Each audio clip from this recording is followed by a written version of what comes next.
C'est bon? Bonjour à tous. Nous sommes très heureux aujourd'hui d'accueillir Thomas Cantalou pour ce webinaire sur ce thème bipolarité, médicaments, qualité de vie et sexualité.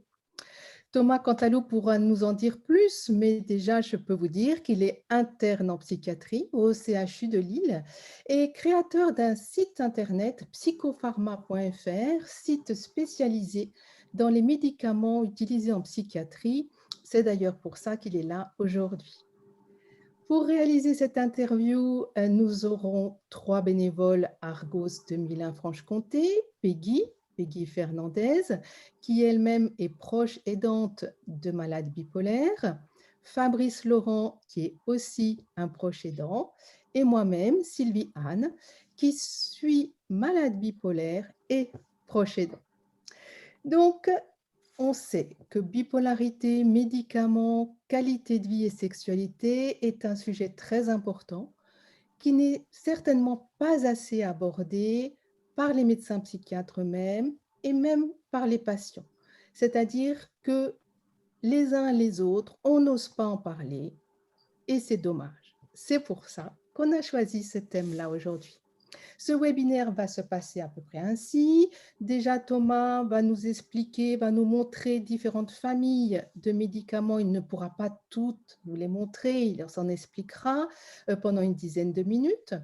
Puis, nous aurons des questions sur la prise de poids, la sexualité, le ralentissement, les tremblements et la soif, puis la fertilité, grossesse et allaitement.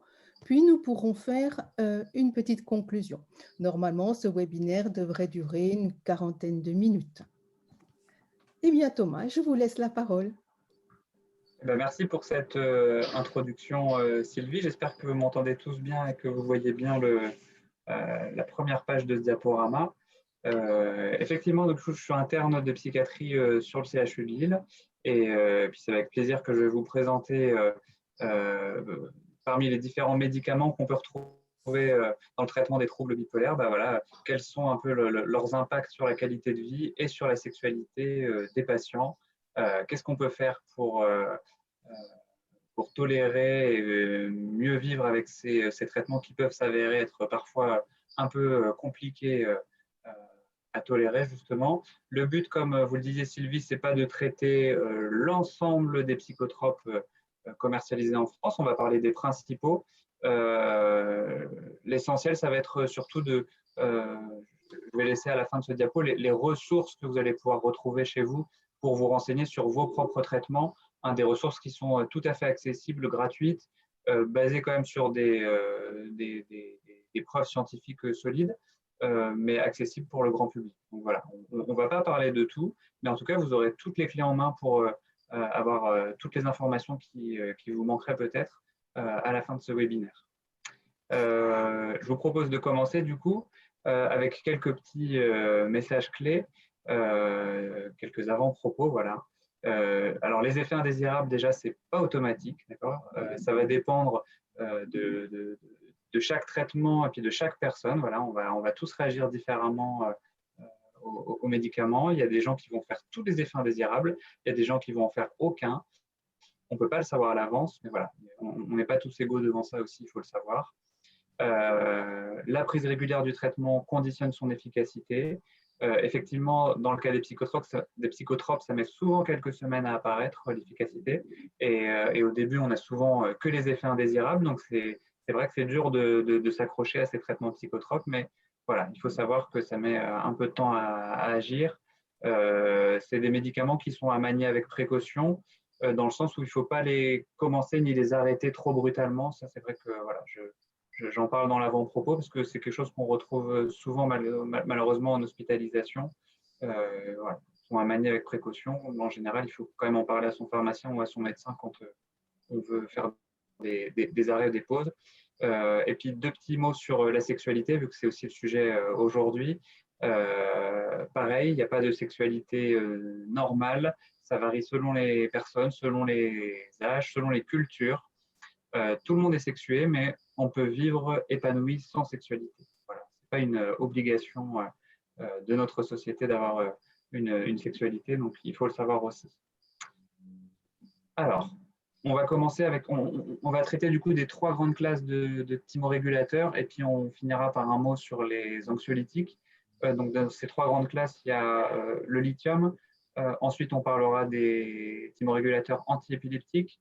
Et puis après, dans un dernier temps, on parlera des thymorégulateurs, plutôt les antipsychotiques. D'accord? Donc on va commencer par le théralite. Alors, je vais juste changer quelque chose. Voilà. Alors pour chaque médicament, je vous mets les effets indésirables les plus fréquents, d'accord? Ça, vous pourrez les retrouver sur les ressources qu'on va laisser à la fin du diapositive.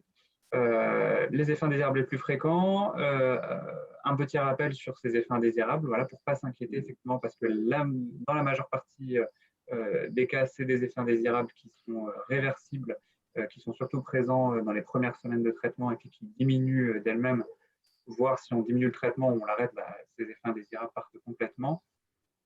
Voilà, j'ai repris le même schéma pour chaque traitement. Donc là, le premier, le chef de file, c'est le lithium. Donc c'est des effets indésirables qui sont assez connus et assez fréquents, là tous ceux que j'ai listés: nausées, vomissements, diarrhée, détremblement, polyurie, polydipsie, c'est pas du chinois, mais ça veut dire qu'on boit beaucoup et qu'on va beaucoup faire pipi.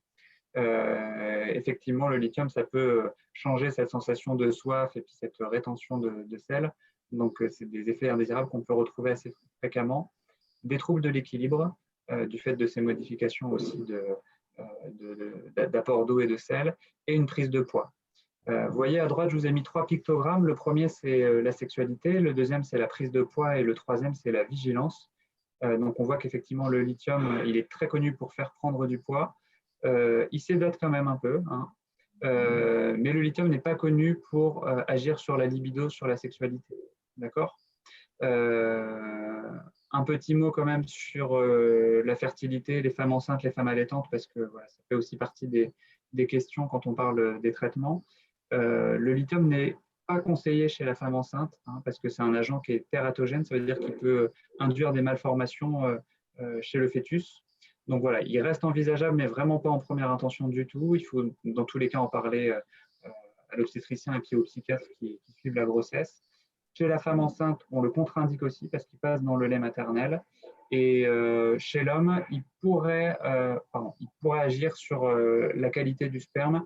Donc voilà, avoir une incidence sur la fertilité. Il y a assez peu d'études, mais il y a quelques cas rapportés qui suggèrent cet effet-là.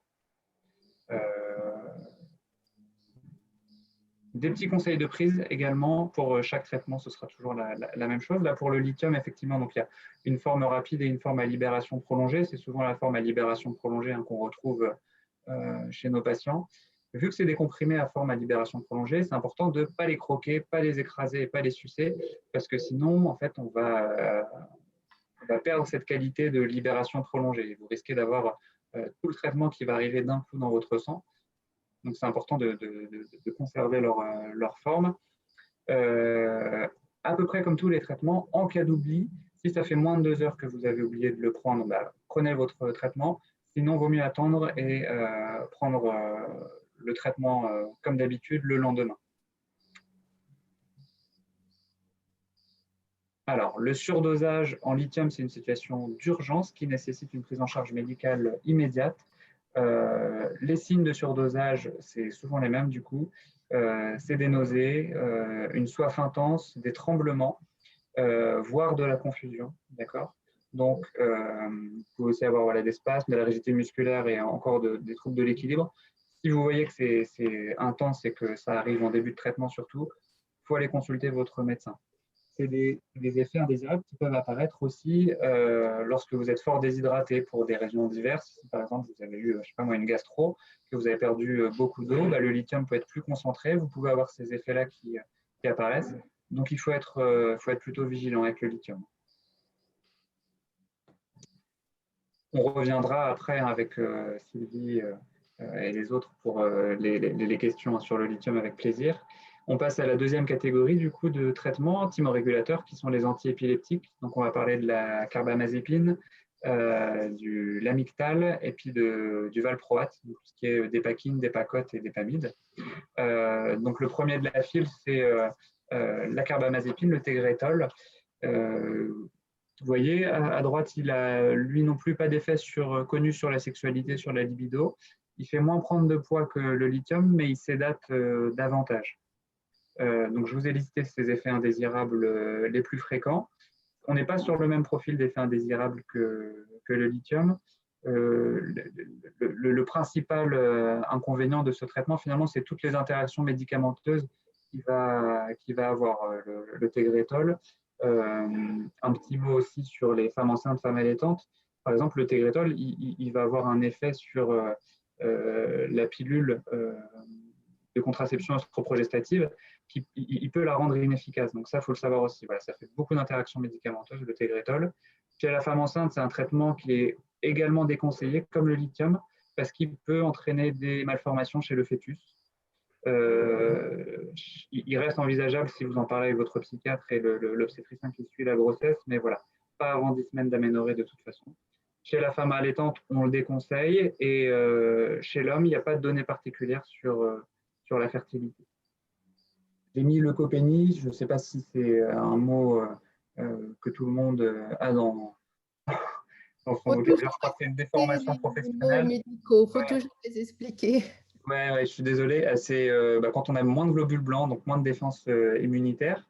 Ça peut être bénin, ça veut dire que ça peut être pas très grave. Si c'est une petite leucopénie du coup qui est faible et puis qui passe rapidement.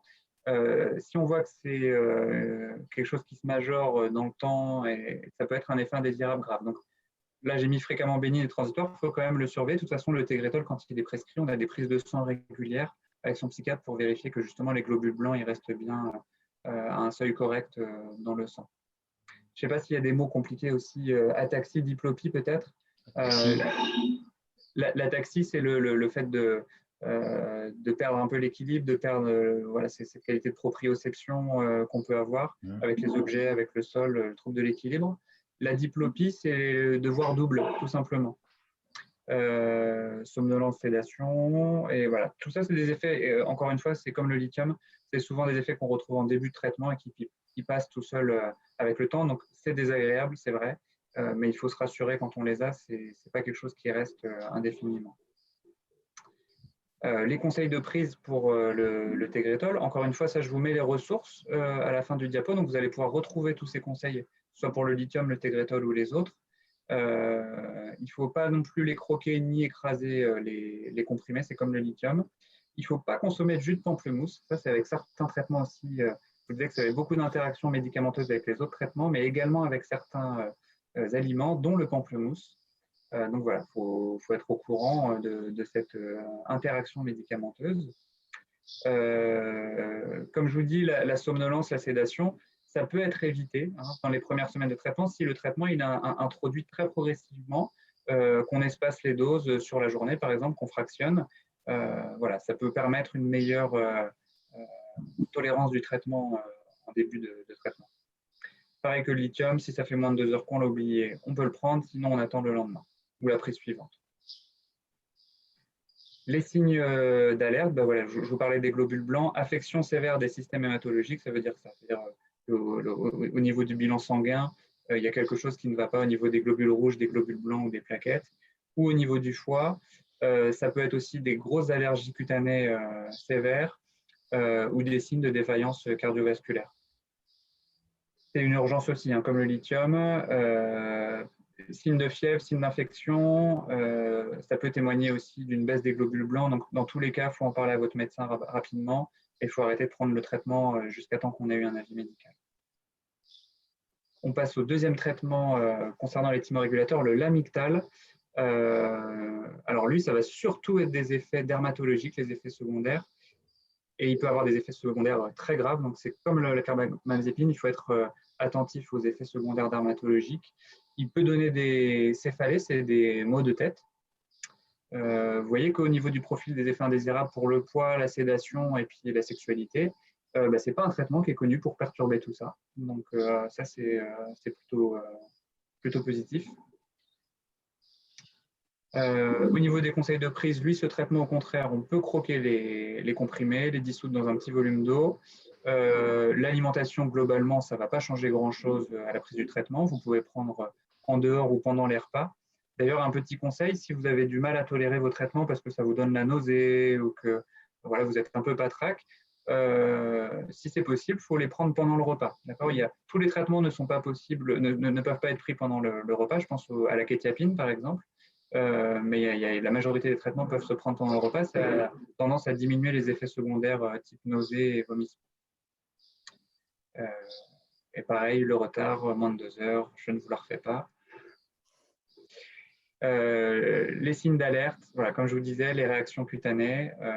Donc vous allez avoir la peau toute rouge avec des bouts de peau qui vont se décoller.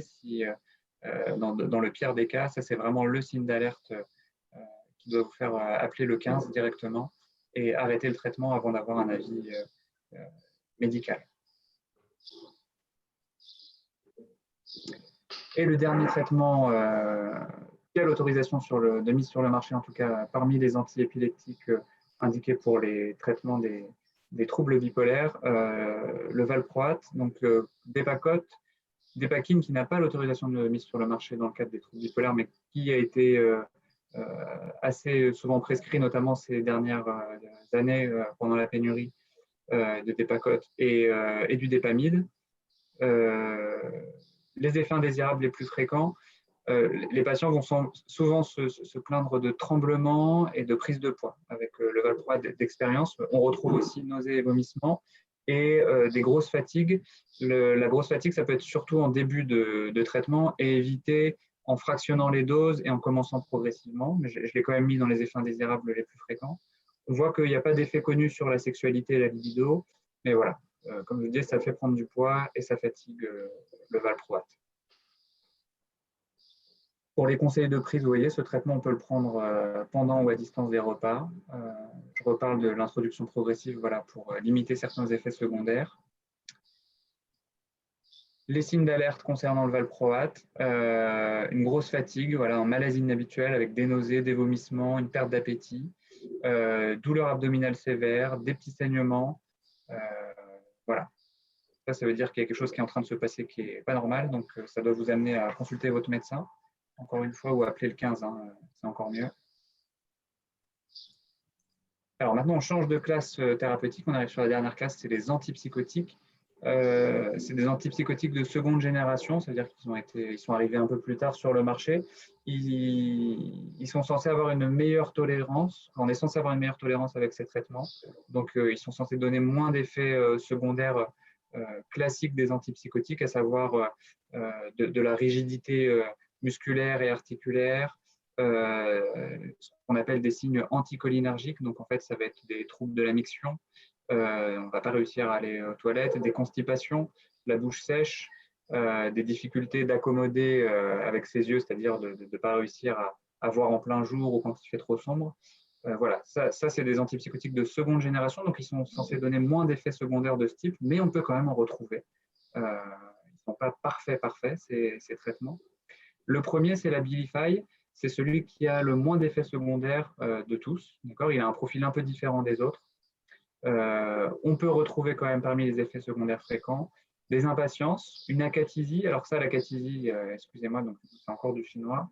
Ça veut dire qu'on ne peut pas s'empêcher de marcher. On a cette envie irrépressible de se déplacer. Ça peut même arriver la nuit. C'est assez insupportable.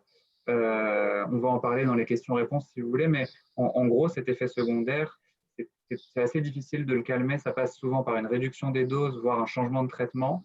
Mais si on voit que c'est le seul traitement qui marchait, on peut introduire un bêta-bloquant, qui est un traitement indiqué pour l'hypertension artérielle, qui va venir calmer ce besoin irrépressible de marcher. Rigidité et contracture musculaire, comme je vous disais, des tremblements, de la somnolence.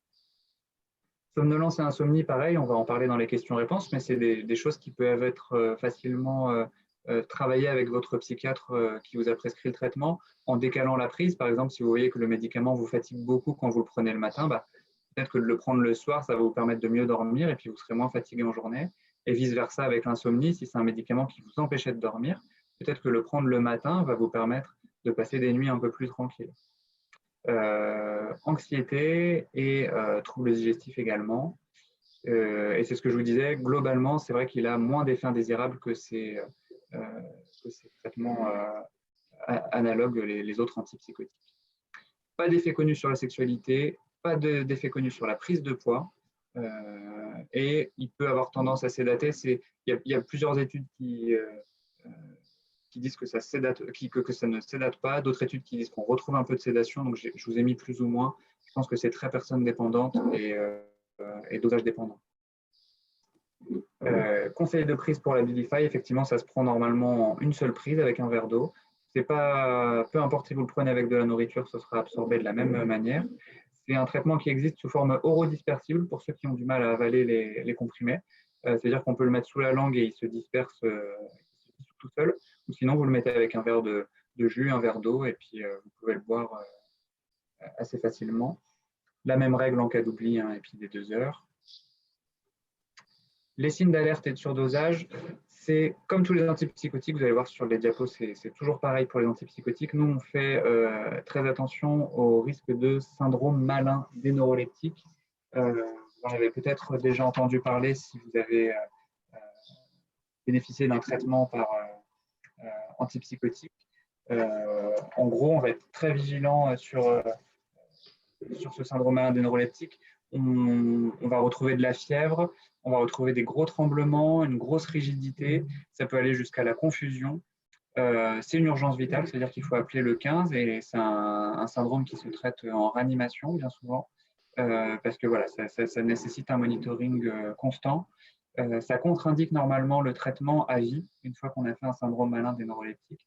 C'est quelque chose qui est rare. Moi, sur 6 ans de carrière, entre guillemets, j'en ai vu qu'une seule fois dans ma vie. Donc, c'est quelque chose qui est quand même relativement rare, mais voilà, il faut toujours l'avoir en tête. Et le deuxième risque pour les antipsychotiques, c'est l'agranulocytose. Donc, encore une fois, un mot compliqué, mais en fait, ça veut juste dire que vous n'avez plus du tout de globules blancs cette fois-ci. C'est encore pire que la leucopénie. Agranulocytose, il y a le A privatif, c'est-à-dire qu'il n'y a plus aucun globule blanc quasiment. Donc, ça veut dire quoi? Ça veut dire que vous pouvez avoir plein d'infections, tomber malade, tout simplement. Donc voilà, quand on prescrit ce genre de traitement, de toute façon, on fait des prises de sang assez régulièrement au départ, puis tous les 6 mois à 1 an ensuite, pour vérifier voilà, qu'on a des globules rouges, des globules blancs et des plaquettes à des seuils corrects dans le sang. Ça peut arriver surtout en début de traitement, mais également à n'importe quel moment. Ce n'est pas dose dépendant, c'est-à-dire que vous ayez une petite dose ou une grosse dose d'Abilify, ce risque il est présent. Alors, le deuxième antipsychotique qu'on peut prescrire dans le cadre des troubles bipolaires, c'est le Risperdal. Un peu plus d'effets secondaires que l'Abilify, notamment sur la prise de poids et la sédation. Et puis, c'est aussi un antipsychotique qui joue sur la sexualité, que ce soit chez l'homme ou chez la femme. Souvent, les hommes s'en plaignent plus pour le Risperdal. Il y a vraiment une baisse de la libido qui peut arriver.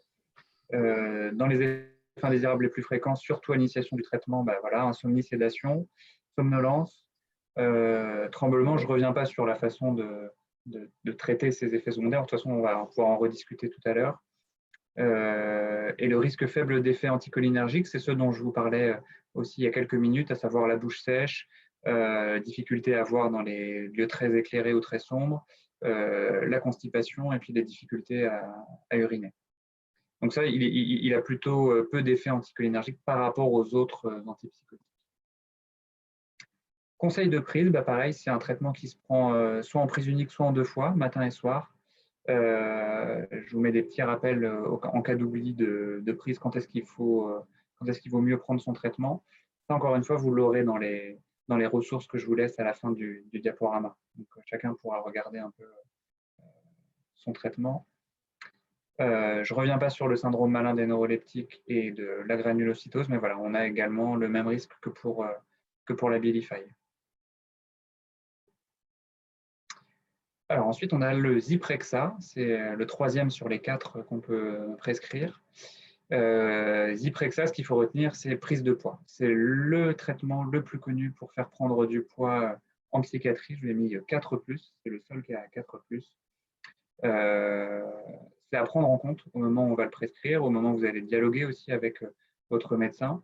Il y a des personnes que ça ne va pas déranger, d'autres pour qui c'est une catastrophe. Donc voilà, ça va beaucoup conditionner la prise de poids, beaucoup conditionner l'adhésion au traitement. Donc voilà, si on veut réussir à avoir une gestion stable de sa maladie, il faut en être conscient.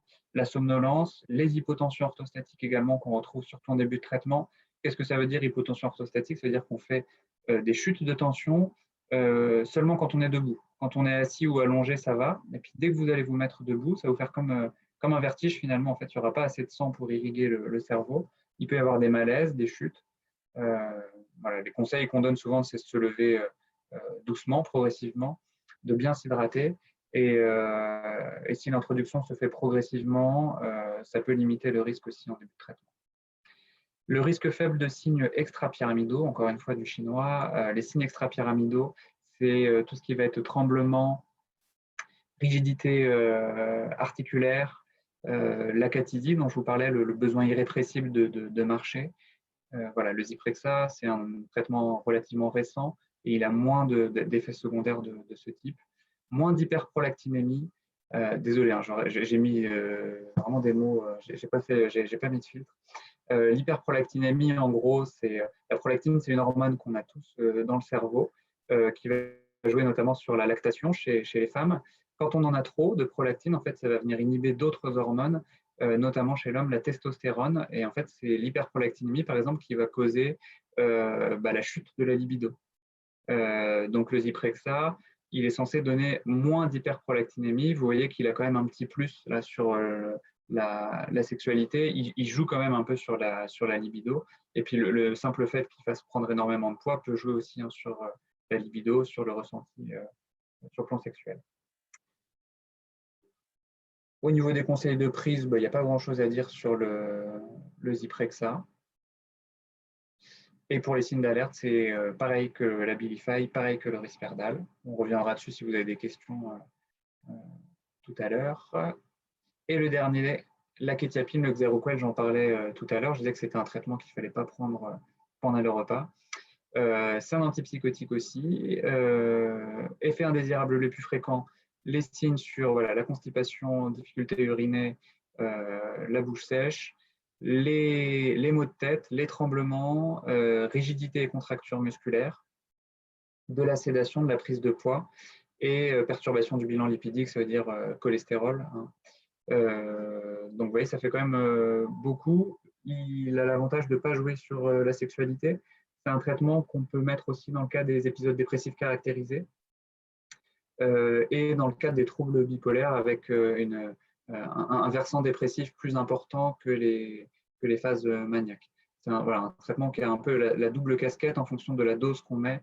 Quand il est à une faible dose, il est plutôt stimulant et quand il est à forte dose, il est plutôt, on va dire, sédatif. Voilà. Donc, je vous ai mis les 4+, là, hein, pour la sédation d'ailleurs. Prise de poids conséquente quand même et puis pas d'action sur la libido. J'ai oublié de vous parler à chaque fois des femmes enceintes et des femmes allaitantes, mais on pourra revenir dessus. Je me rends compte que je n'avais pas lu toutes mes fiches depuis le début. Pour le Xeroquel, pour information, c'est un traitement qu'on peut donner chez la femme enceinte et chez la femme allaitante. Et chez l'homme, il n'y a pas d'effet établi sur la fertilité. Voilà pour les conseils de prise. Donc, je vous disais, ça ne doit pas être pris pendant les repas. Et comme la carbamazépine, il est déconseillé de boire du jus de pamplemousse pendant le traitement. Sachant que c'est aussi souvent des formes à libération prolongée qu'on prescrit, il ne faut pas écraser, ni couper, ni mâcher les comprimés. Les signes d'alerte, donc je vous les ai mis déjà pour les antipsychotiques. Et ce que je vous disais il y a quelques minutes, effectivement, il y a pas mal d'effets indésirables qu'on peut éviter en commençant le traitement progressivement avec une faible dose, voire en fractionnant au long de la journée. Et enfin, pour terminer, du coup, les benzodiazépines, je les ai quand même mis, même si ce n'est pas du tout un traitement du trouble bipolaire, mais en pratique, c'est un traitement qu'on retrouve chez énormément de Français qui souffrent ou non de troubles bipolaires. Donc, je me disais que c'était quand même intéressant d'en dire un mot. L'effet indésirable le plus fréquent, c'est la sédation, forcément, de par le mécanisme d'action, baisse de la vigilance, somnolence, amnésie antérograde, ça veut dire qu'en fait, on ne va pas on va avoir des pertes de mémoire qui vont commencer après la prise du traitement. C'est-à-dire que tout ce que vous avez fait dans votre journée avant de prendre le traitement, vous allez très bien vous en rappeler. Et puis si vous prenez votre traitement à 20 h, peut-être que ce que vous avez fait de 20 h à 21 h, vous allez avoir quelques trous. Faiblesse musculaire, réaction paradoxale, qu'est-ce que ça veut dire? Les benzodiazépines, c'est censé être un médicament qui apaise. Et la réaction paradoxale, ça veut dire que chez certaines personnes, en particulier les enfants et les personnes âgées, au contraire, eux, ça va leur donner des pics d'anxiété. Donc, c'est une réaction qu'il faut surveiller, comme je vous dis, chez les enfants et chez les personnes âgées. Ça peut aussi arriver chez certains adultes. Dans ce cas-là, vaut mieux éviter et puis prendre d'autres types de traitements anxiolytiques par la suite. C'est un traitement auquel il faut faire attention si on a tendance à avoir des addictions, que ce soit comportementales ou à des produits, parce que voilà, les benzodiazépines, c'est un médicament qui donne une dépendance physique et psychique. C'est pour ça qu'on n'a pas le droit de le prescrire plus de 3 mois normalement. En pratique, c'est prescrit sur des durées beaucoup plus longues. Dans tous les cas, il faut le commencer souvent progressivement, mais surtout l'arrêter très progressivement parce qu'on peut faire des réels sevrages, comme avec l'alcool, vous voyez. On peut faire des gros sevrages assez violents en benzodiazépine, donc c'est quelque chose à arrêter très progressivement. Ça a plus ou moins une action sur la sexualité, en fait, de par son action sédative, forcément, ça va jouer sur la sexualité et la libido. Si vous avez pris une benzodiazépine un jour, le lendemain, il n'y a plus aucune action sur votre libido, donc voilà, j'ai mis plus ou moins. Ça ne fait pas prendre de poids, ça peut plus ou moins modifier l'appétit, mais en plus comme en moins, donc voilà, je n'ai pas mis d'incidence sur la prise de poids, puis la sédation, hein, forcément. Conseil de prise pour toutes les benzodiazépines, hein, en général, que ce soit des gouttes, des comprimés, ça peut être pris pendant, en dehors des repas, avec un jus de fruits, avec de l'eau, avec ce que vous voulez. Voilà, il y a très peu de contraintes pour la prise de ce traitement. Les signes d'alerte, ça va être sur la sédation. Et comme je vous disais, sur la réaction paradoxale, avec reprise de l'anxiété, rebond. Voilà. Donc pareil, ça motive un appel au 15 ou à son médecin traitant. Et on va rester sur cette diapo, si vous voulez, pour répondre aux questions, parce que c'est toutes les ressources utiles, on le remettra à la fin, si vous voulez. Juste rapidement pour vous les présenter, réseaupic.info, c'est un site qui est fait par des collègues de l'EPSM d'Armentières, dans le nord de la France. C'est un site qui a près de 30 ans, qui est actualisé par des pharmaciens et des psychiatres, et qui ont fait en fait des fiches sur tous les médicaments psychotropes commercialisé en France. Il est super bien fait, super accessible, et en fait, vous allez avoir les conseils de prise. Qu'est-ce que je fais en cas d'effet indésirable? Qu'est-ce que je fais si j'ai bu de l'alcool et que j'ai pris ce traitement, etc. etc. Ça explique très bien. Le deuxième, igorthirier.com, c'est un psychiatre qui a fait plein de fiches très bien faites. C'est quelqu'un qui a un esprit de synthèse assez remarquable. C'est un petit peu plus compliqué que le premier site. Mais voilà, vous aurez aussi plein de tableaux comparatifs entre les différents traitements. Si c'est quelque chose qui vous intéresse, de comparer un peu les molécules. Psychopharma.fr, comme disait Sylvie en introduction, c'est la plateforme que j'ai créée. C'est à destination des professionnels de santé de base pour les aider à mieux prescrire les psychotropes. Mais c'est tout à fait accessible au reste de la population. C'est gratuit, il n'y a pas besoin de créer de compte. Voilà, si vous avez envie d'avoir un peu d'informations sur vos traitements, vous en aurez aussi. On se base sur le 4e lien que je vous donne. De toute façon, la base de données publiques des médicaments. Pareil, vous rentrez le nom de votre médicament et vous avez le fichier. Donc, c'est un gros fichier noir sur blanc avec plein de textes qui va vous expliquer tous vos traitements de A à Z. C'est à destination des pharmaciens et des médecins. Mais voilà, moi, je pense que c'est important aussi que les patients ils aient accès à cette information-là, même si elle n'est pas forcément lisible, compréhensible. En tout cas, sachez qu'elle est à disposition. Et le dernier site, c'est lecrat.fr. Ça, c'est le centre de vigilance, je n'ai plus l'acronyme en tête, pour tout ce qui va être femme enceinte, femme allaitante. Donc, si vous avez une question à propos de votre traitement parce que vous avez un projet de grossesse ou d'allaitement, vous pouvez aller sur ce site. C'est surtout à destination des médecins, encore une fois. Mais voilà, ça peut quand même répondre à vos questions si vous en avez à propos de votre traitement et des projets de grossesse et d'allaitement. Voilà, on arrive à la fin de cette présentation. J'ai débordé un peu beaucoup même, mais je pense qu'il nous reste du temps pour les questions. Oui, merci Thomas pour cette présentation très claire. Moi, j'aime beaucoup les petits pictos hein, Ouais. sur la petite balance, le petit cœur. Voilà, comme ça, de toute façon, comme vous dites, chacun pourra retourner chercher des informations. Et moi, je suis certaine, et c'est pour ça que j'ai voulu ce webinaire, qu'il est important que les malades, les proches aidants connaissent leur traitement, non pas pour avoir peur en lisant les différents effets secondaires, mais pour mieux s'approprier leur traitement, mieux en parler avec leur médecin, parce qu'au final, si on n'en parle pas, si on n'adapte pas, eh bien, beaucoup de malades abandonnent leur traitement. Et là, comme on le sait, c'est plutôt, enfin, ça peut mener à des crises et des effets bien pires que les effets secondaires. En tout cas, il faut en parler, c'est pour ça qu'on fait ce webinaire. Donc moi, les premières questions que je vais vous poser, qui sont au final des questions qui remontent du terrain. Hein. Nous avons fait un petit peu une enquête, on va dire. On a posé la question euh, auprès de malades et de proches aidants. Et donc, il en est ressorti, notamment sur la prise de poids, que les jeunes patients avaient un réel problème par rapport à ça. Pourquoi? Parce qu'il y a une modification de l'image de soi, il y a une modification de l'image par rapport aux autres. Alors, une petite expérience personnelle, plus jeune, quand j'ai essayé le valproate, pour ne pas le dire, on m'a demandé si j'étais enceinte. Donc, si vous voulez, il y a des choses comme ça qui sont quand même importantes à prendre en considération. Et quand le médecin psychiatre vous dit « Oh non, non, c'est pas grave, vous avez pris 10, 20, 30 kilos », je crois que ce n'est pas tellement entendable. Enfin, que constatez-vous dans votre expérience sur cette difficulté de prise de poids et comment on peut l'aborder? Alors, effectivement, les psychotropes, ils jouent quasiment tous sur le poids, souvent en faisant prendre plus que d'en perdre. On n'a pas parlé des antidépresseurs dans ce topo, mais eux aussi, hein, ils jouent beaucoup sur la modification du poids. Ce qu'il faut retenir, c'est qu'en général, si on prend plus que 5 kilos en 3 mois, c'est qu'il y a quelque chose qui ne va pas.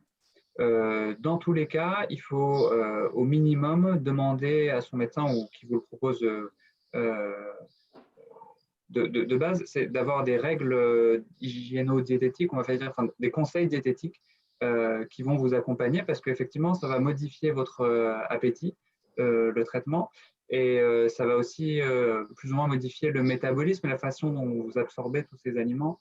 Vous allez avoir tendance à faire plus de stock.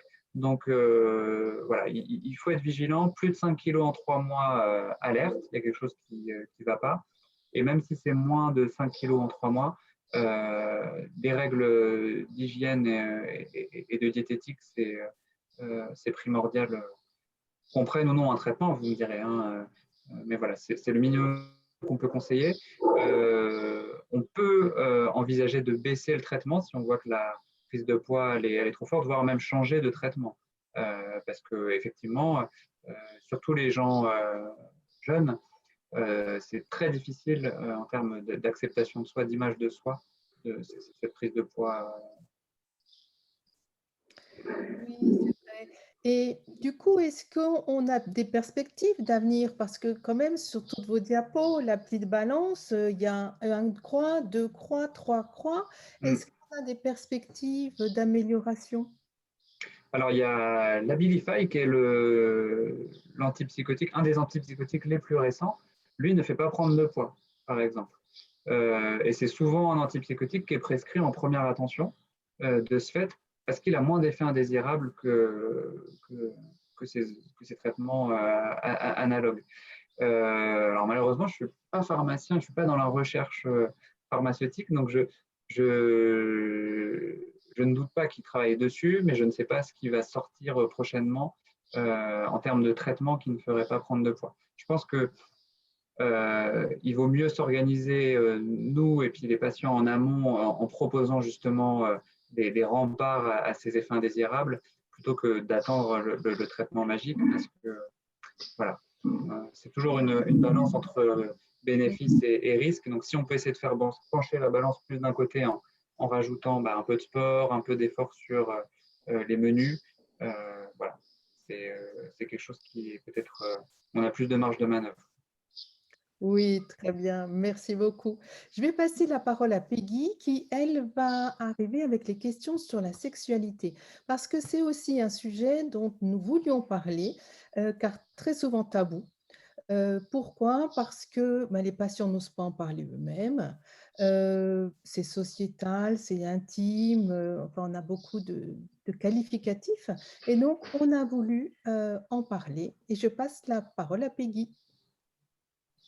Oui, alors donc pour faire une petite synthèse des questions qui ont été posées par rapport à la sexualité, il y a une question qui revient souvent, c'est le problème de l'impuissance pour les hommes, Mhm. qui du coup pose des problèmes dans le couple, problèmes d'image de soi, confiance en soi, etc. Et a priori, c'est un facteur d'arrêt de traitement pour beaucoup d'hommes, surtout les jeunes. Donc, quelles solutions sont possibles sans arrêter le traitement? Ouais. Eh ben, je rejoins tout à fait votre avis et votre constat. C'est effectivement un des plus gros effets indésirables en termes d'arrêt de traitement, on va dire. Il y a même des gens qui ne veulent pas commencer le traitement parce qu'ils savent qu'ils vont avoir un risque d'être impuissants. Dans tous les cas, il faut en parler, même si c'est très compliqué, justement, de parler de sexualité encore en 2021 en France. Malheureusement, on a un peu de retard par rapport à nos confrères anglo-saxons sur ces questions.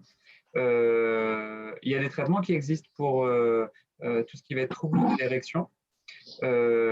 Pour tout ce qui va être trouble de la libido, on va plus être sur des traitements type psychothérapie, notamment psychothérapie de couple, sexothérapie. Voilà, le fait de libérer un peu la parole, les angoisses qu'on peut avoir sur sa sexualité. Comme je disais en avant-propos, il n'y a pas de sexualité normale, d'accord? Sexualité, ça ne veut pas dire pénétration forcément non plus, mais c'est vrai que quand on est un homme et qu'on n'arrive plus à avoir d'érection, on pense qu'on n'a plus de sexualité, pas forcément. Hein, on a des doigts, on a une langue, on a un corps entier. Donc ça, c'est des choses qui se discutent justement avec un sexologue, avec un médecin traitant, avec un psychiatre, avec voilà, tous ces gens qui sont formés à ce genre de questions. Je peux comprendre qu'effectivement, en tant que patient, on n'ose pas parler de tout ça. On n'ose pas dire que c'est peut-être la faute du traitement s'il y a tout ça qui est arrivé. Voilà, le conseil que je peux donner, c'est parlez-en. Pourquoi? Parce qu'il y a des solutions qui existent, que ce soit médicamenteux ou plus sur un abord psychothérapeutique. Et encore une fois, c'est facile à dire, mais pas facile à faire. Il faut prendre de la hauteur sur cette question parce que, encore une fois, voilà, la sexualité, c'est pas obligatoire. Tout le monde en a une, tout le monde en a une qui est différente et elle peut prendre, comment dire, des formes multiples et variées et inimaginables. Donc voilà, il ne faut pas se centrer juste sur l'érection chez l'homme ou les douleurs vaginales chez la femme qu'on peut avoir aussi.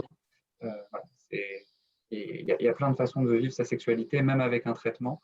Je rebondis aussi sur ce que disait Sylvie avec la prise de poids. Hein, ça peut jouer aussi sur la sexualité. Donc, c'est important, si on voit qu'il y a une prise de poids, de questionner cette sexualité en tant que médecin et puis de ne pas hésiter à en parler aussi en tant que patient.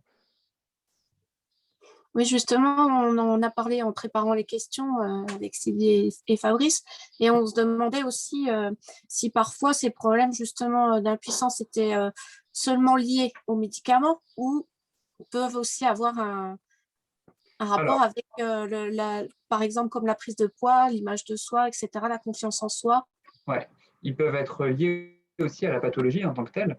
Un trouble de l'humeur, ça joue énormément sur la sexualité. Hein. La sexualité, elle est aussi avant tout psychique. Donc, c'est sûr que votre humeur va avoir une incidence sur votre sexualité.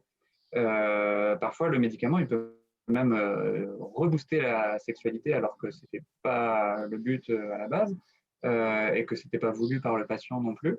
Donc voilà, je ne dirais pas que c'est l'œuf ou la poule, mais en gros, c'est multifactoriel. Hein, il y a la maladie qui peut entraîner des troubles sexuels, le traitement aussi, mais dans tous les cas, voilà, le traitement, il sera aussi sur plusieurs axes. Ce n'est pas un comprimé miracle qui réduira cette question, qui résoudra cette question de la sexualité.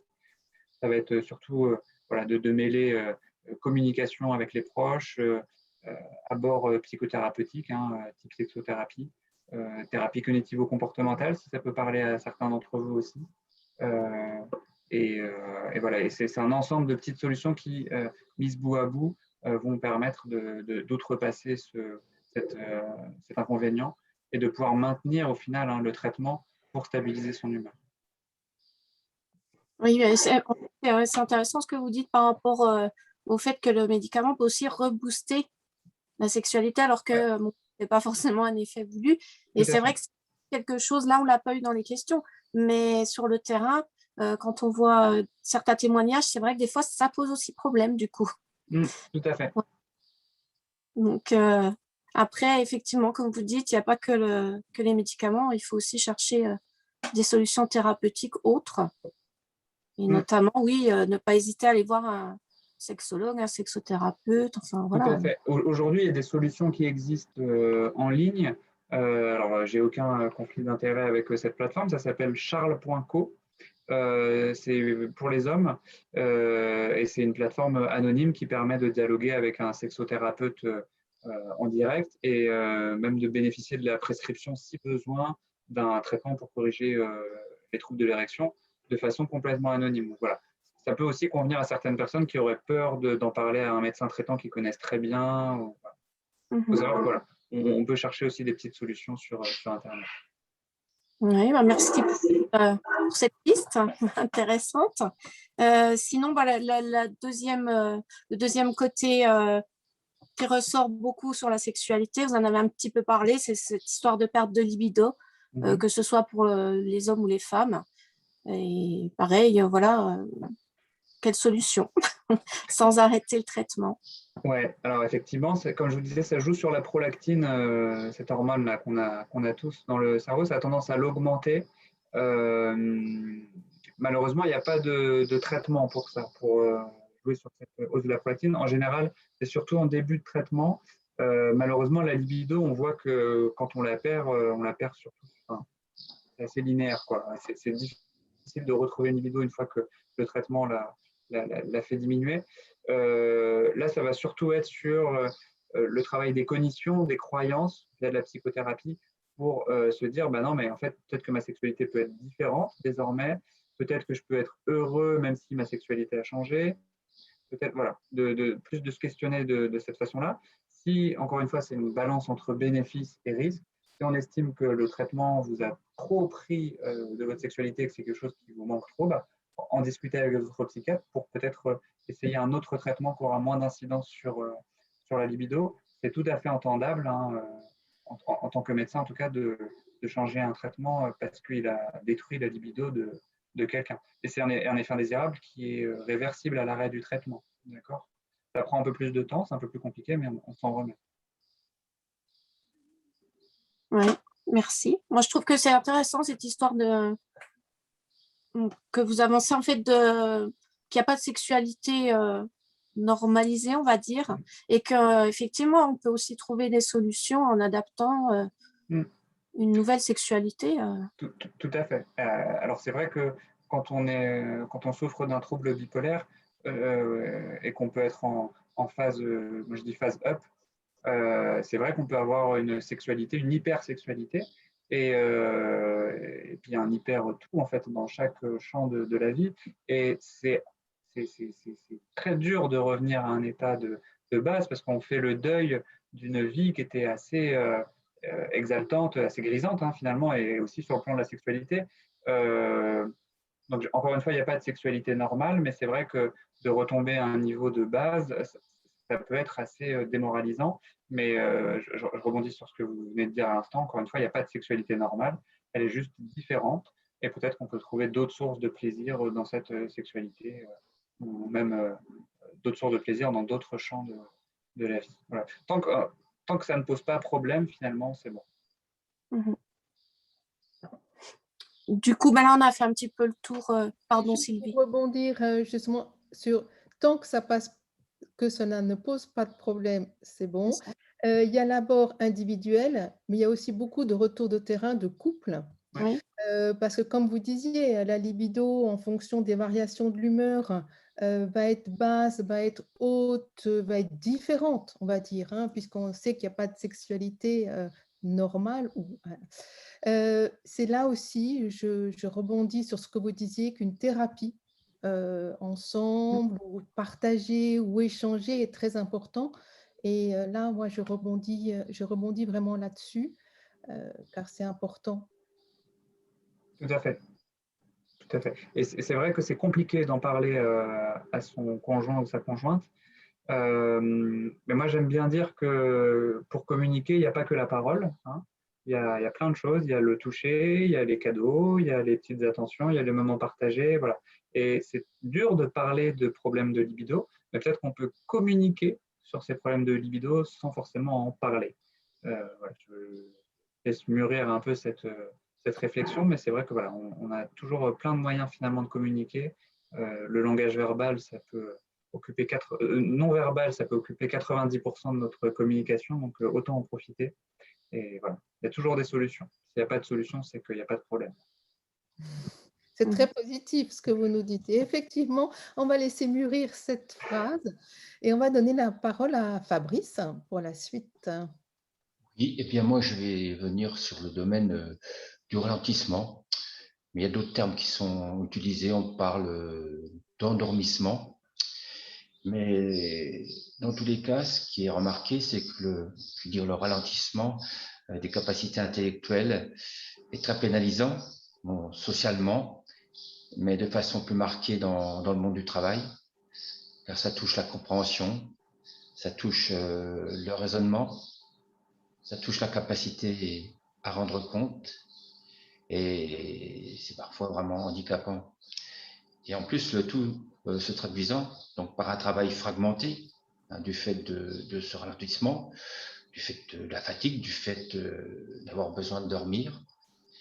Donc, un travail fragmenté, plus de séquences de travail, et de fait un volume horaire augmenté, parce que ce qui n'est pas fait maintenant doit être fait tout à l'heure, avec des problèmes également de mémorisation, notamment lorsqu'on se trouve sur une problématique compliquée, et qu'on n'a pas eu le temps du fait de l'épuisement de la traduire, de l'exprimer par exemple par écrit pour un bilan ou une expertise, d'où des difficultés ensuite dans le rendu du travail.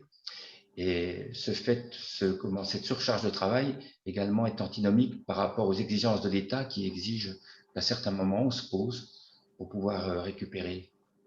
Alors la question, c'est la même question qu'a posée Peggy. Bon, comment faire pour éviter ou limiter de telles complications? Alors c'est vrai que c'est une question très importante. Là, de ce que vous me dites, je vois trois axes de réponse. Le premier axe, et ce n'est pas une généralité, mais c'est quelque chose qu'on retrouve souvent. C'est vrai qu'un patient qui souffre de troubles bipolaires, ça va dépendre hein, des patients. Aucun patient n'est identique, mais je pensais à quelqu'un qui aurait davantage de phases up que de phases dépressives. Et ben, ça va souvent être un très bon vendeur ou quelqu'un qui est numéro un dans sa boîte ou voilà, un travailleur acharné qui est capable de rendre une quantité de travail phénoménale par rapport à ses collègues. Et c'est vrai qu'une fois qu'on va avoir un traitement qui va venir réguler l'humeur, et ben cette charge de travail, relativement, elle va être beaucoup plus faible. Est-ce que ça va être une charge de travail trop faible par rapport à un collègue lambda?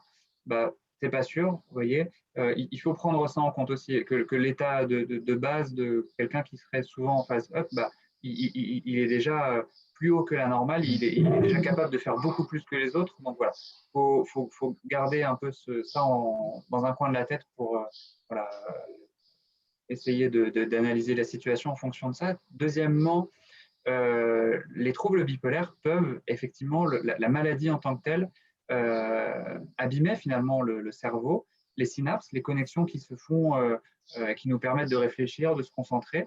La maladie, les accès maniaques comme les phases dépressives peuvent venir endommager ces circuits neuronaux. c'est quelque chose qui n'est pas définitif parce qu'on sait qu'il y a une certaine plasticité cérébrale, mais c'est vrai qu'au fur des phases maniaques, au fur et à mesure d'avoir des phases maniaques et des phases dépressives, bah, le cerveau peut être abîmé par cette maladie.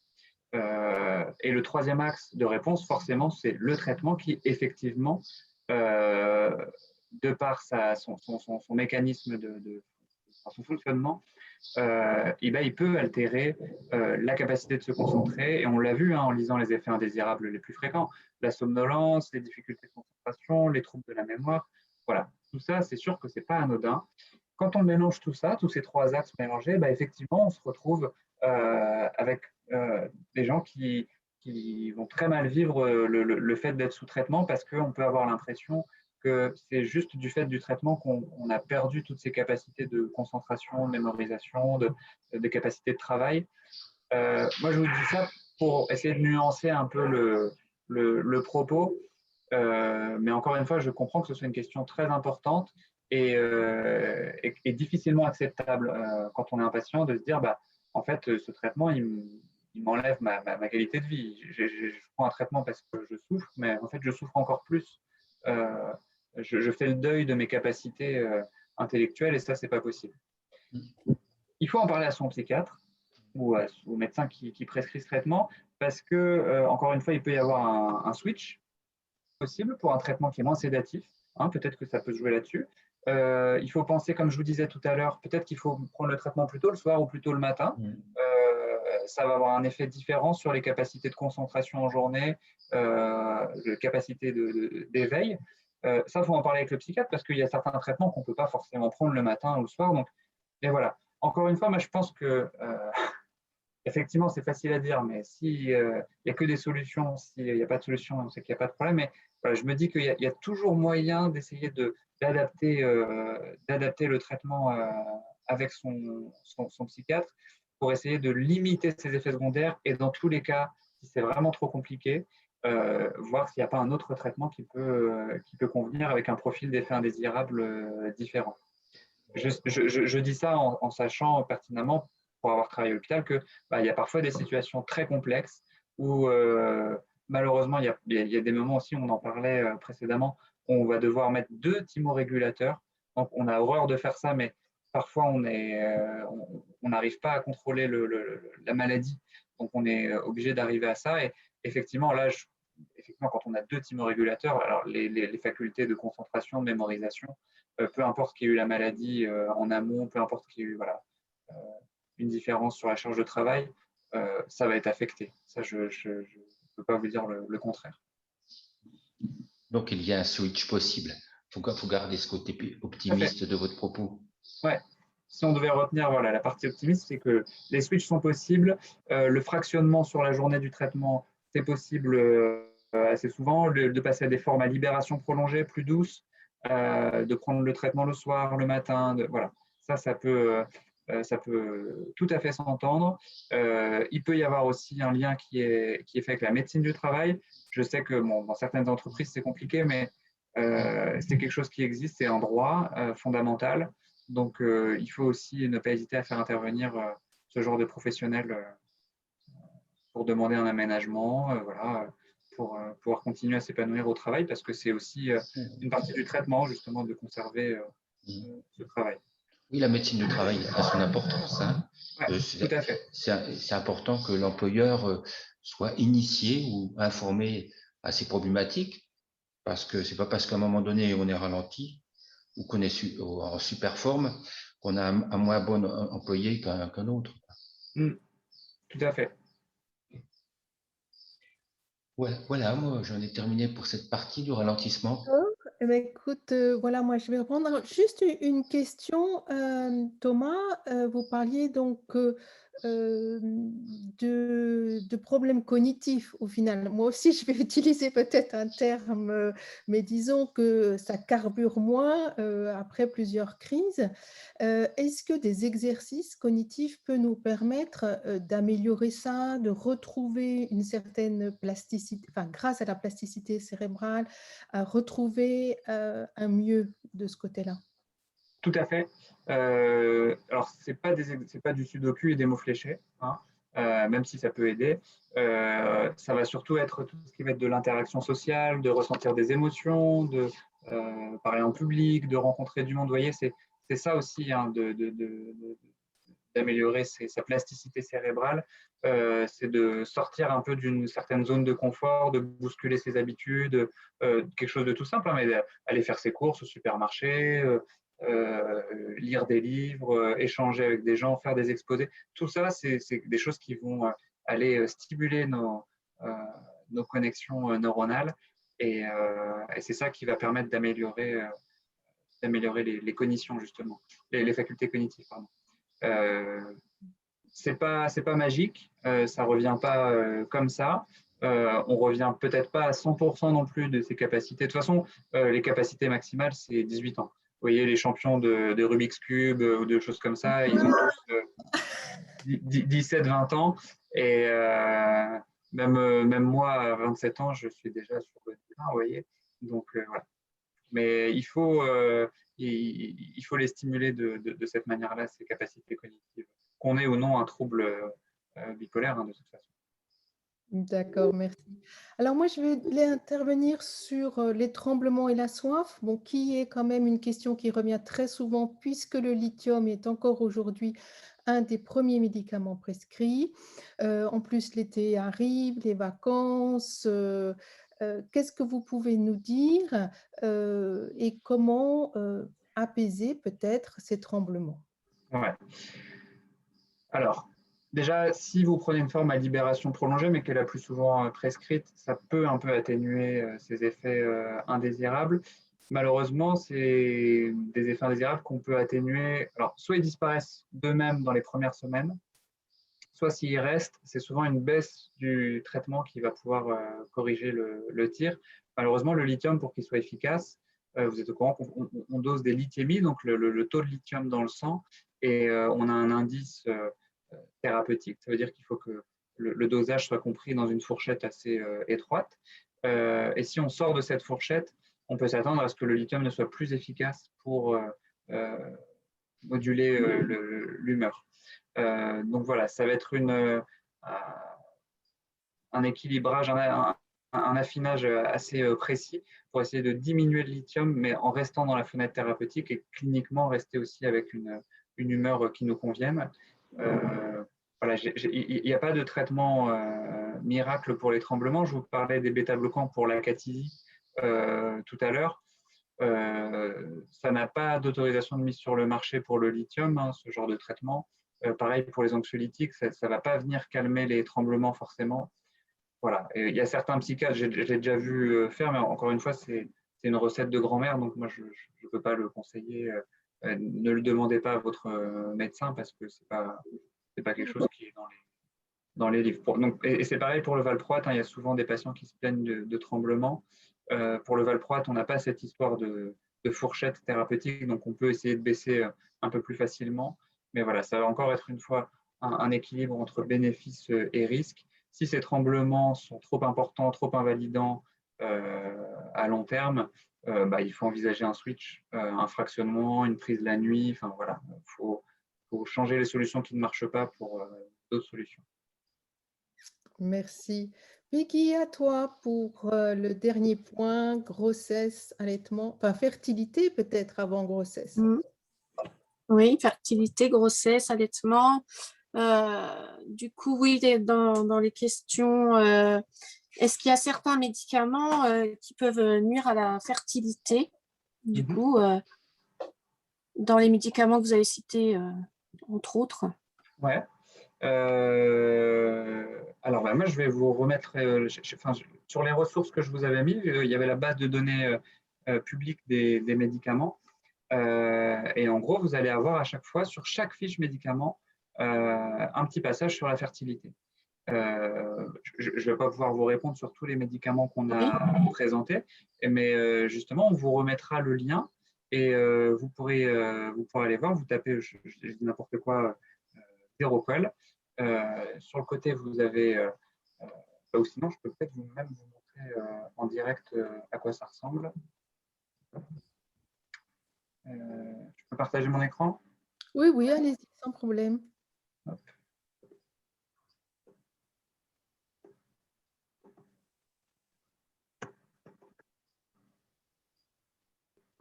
Bon, alors, on va prendre un traitement qui n'a rien à voir, l'Aldol.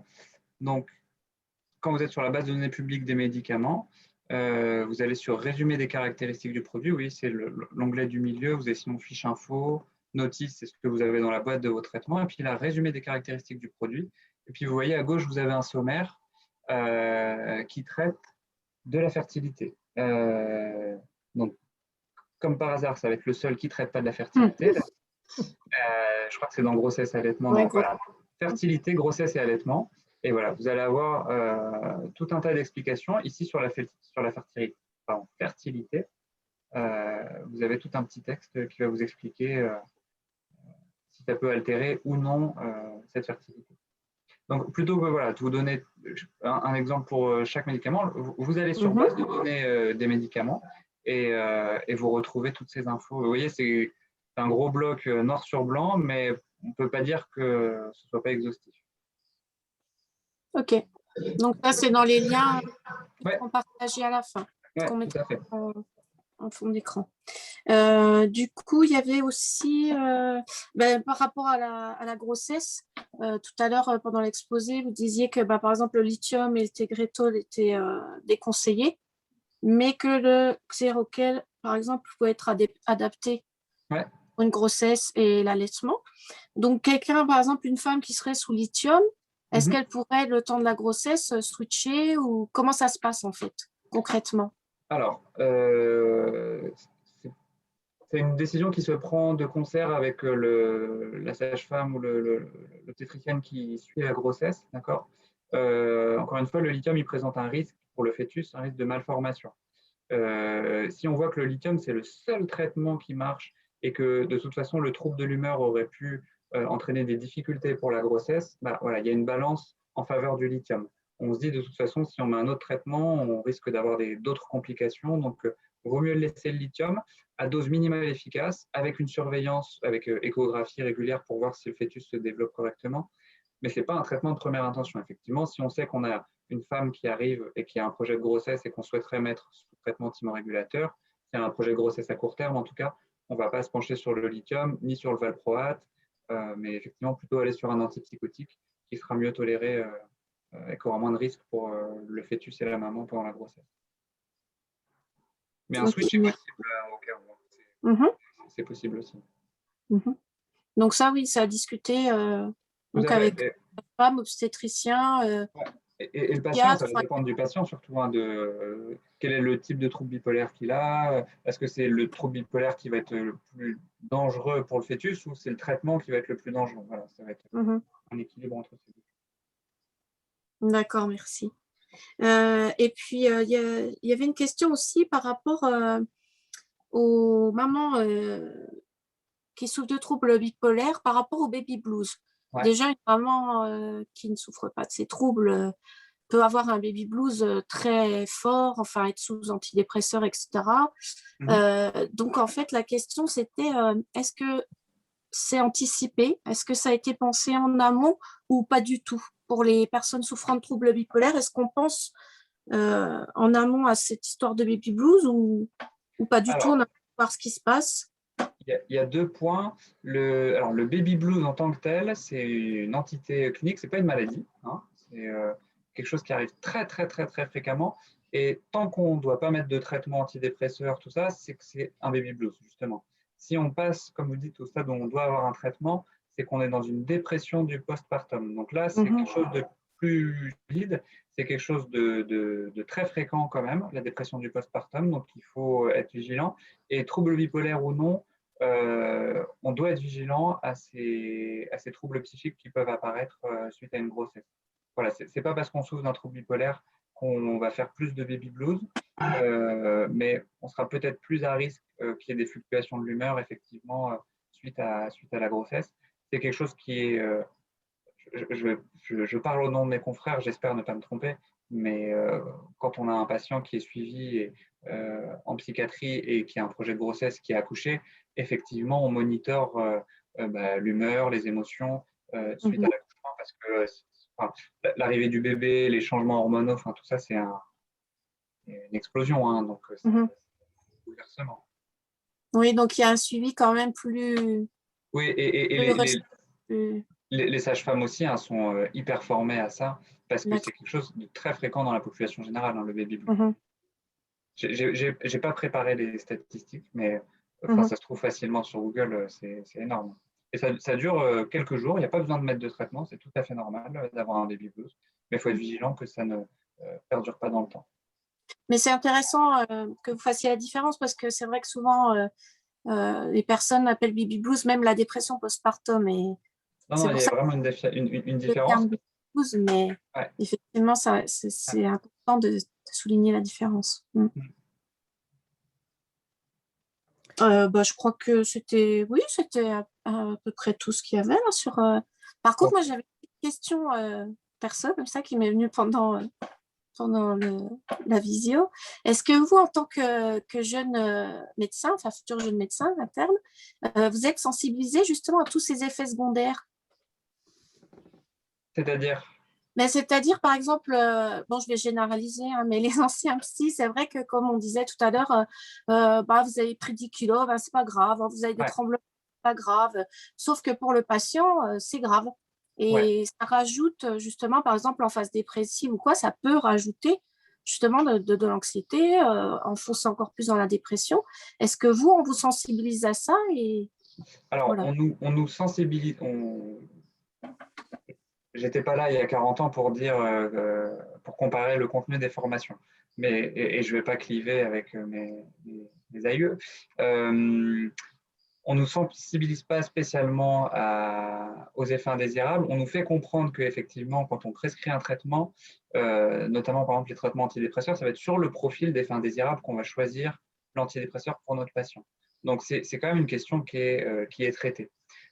Aujourd'hui, plus globalement, on va sortir un peu du cadre de ce topo. Je pense que la relation médecin-malade, elle a clairement évolué, qu'on n'est plus sur une relation verticale, mais davantage horizontale au fil du temps. Et avec un troisième acteur qui vient se greffer dans la consultation, qui est Internet. Aujourd'hui, les patients sont beaucoup mieux informés qu'auparavant. Et j'espère qu'on va avoir une amélioration de la qualité des soins via une approche bottom-up, on dit, où justement la patientèle, enfin les patients dans leur ensemble qui représentent une masse beaucoup plus importante que les scientifiques, les docteurs, apportent aussi leur connaissance, leur expertise de la maladie et que les scientifiques en prennent connaissance pour adapter justement, vous parliez de nouvelles molécules, mais voilà. Il faut qu'on sorte de cette approche verticale où c'est le médecin qui sait, qui prescrit et point. Là, on est dans une approche plus horizontale, donc un ping-pong relationnel où justement il y a davantage d'échanges et où il y a cet arbitre, Internet, qui vient rappeler au médecin hop, tu connais pas tout, regarde, ton patient il avait vérifié les effets indésirables avant que tu lui prescrives ce traitement, donc il faut que tu l'informes, etc. Vous voyez, mais ce n'est pas forcément en termes de formation qu'on est sensibilisé à ça. Je pense que c'est sociétal et que ça affecte pas que la relation médecin-malade. De toute façon, tout le monde est mieux informé. Il y a un accès à l'information qui est clair et net depuis 20 ans, en amélioration. Alors, ce n'est pas moi qui vais aller contre ce discours-là, certainement pas, et je vais même ajouter quelque chose, c'est la notion de pair aidance que l'on voit donc de plus en plus arriver, c'est-à-dire, on va dire, presque des collèges de patients qui viennent compléter l'alliance thérapeutique pour que le patient accepte mieux son traitement, apporte son vécu, son expertise, qui n'est pas scientifique et savante, mais qui est de son propre vécu. Et donc, ça vient vraiment dans, effectivement, j'ai envie de dire, la nouvelle médecine, la nouvelle pratique des médecins. En tout cas, là, on a débordé 40 minutes, mais je crois que c'était très intéressant. Oui, je suis à la bourre. Mais nous aussi, donc voilà. En tout cas, moi, ce que je vais retenir, et je pense qu'on est tous d'accord, c'est qu'il faut en parler. Il faut en parler avec son médecin, il faut en parler avec soi-même, parce qu'après tout, il y a des choses qu'on doit nous aussi accepter. On doit en parler avec nos proches aidants, on doit en parler avec ses parents, on doit en parler avec ses enfants. Et puisque... Et Thomas, vous êtes vraiment positif et ça, c'est vraiment très agréable. Il y a des solutions envisageables, des adaptations envisageables pour avoir une qualité de vie. Et ça, c'était notre titre au final, hein. Une qualité de vie, moi, je dirais sereine. Et j'ai envie de terminer là-dessus, comme j'ai la chance aujourd'hui d'être. Merci à tous, vraiment merci. C'était une belle expérience. Merci Thomas de nous avoir suivis dans ce webinaire. Merci Peggy. Merci à vous. Merci Fabrice, qui me suivait toujours dans mes projets. Et c'était très, très chouette. Merci à vous. Et puis, à bientôt, j'espère. Et si vous avez d'autres questions, on pourra aussi en rediscuter prochainement. Merci. Mais avec plaisir. Au revoir.